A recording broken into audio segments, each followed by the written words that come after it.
Selamat pagi Ibu Ida, saya Hari dari kelompok 6 kelas 12-2 akan memaparkan materi mengenai pindah silang.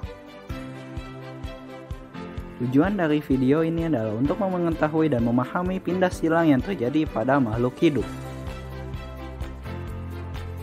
Saya mengucapkan terima kasih kepada guru pembimbing saya Ibu Ida Ayu Dewi Sus. Pindah silang merupakan pertukaran materi genetik antara kromosom dan pasangan homolognya, menyebabkan gen-gen dapat berpindah dari satu kromosom ke kromosom homolognya. Kapan proses pindah silang itu terjadi?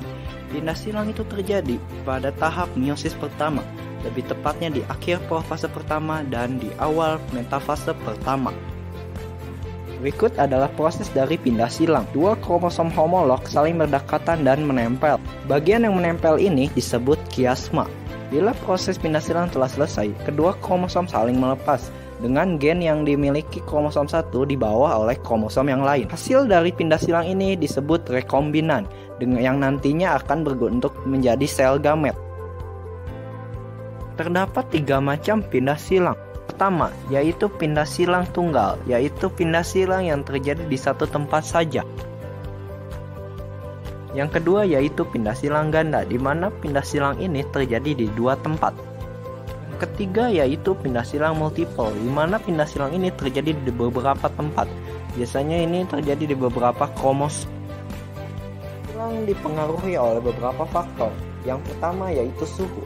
Ketika suhu tidak sesuai dengan sel atau melebihi atau kurang dari suhu normal, maka dapat mempengaruhi pindah silang.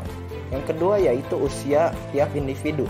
Semakin tua maka dapat mempengaruhi pindah silang tersebut.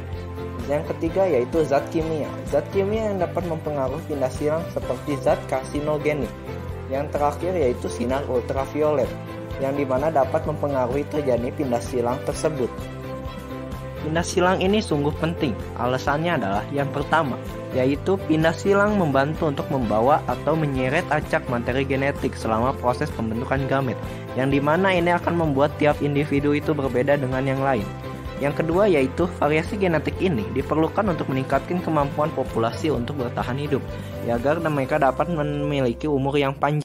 Yang ketiga yaitu variasi genetik yang meningkat juga berarti variasi yang lebih besar dalam kerentanan terhadap penyakit, yang dimana individu akan memiliki ketahanan atau mungkin kekebalan akan suatu penyakit.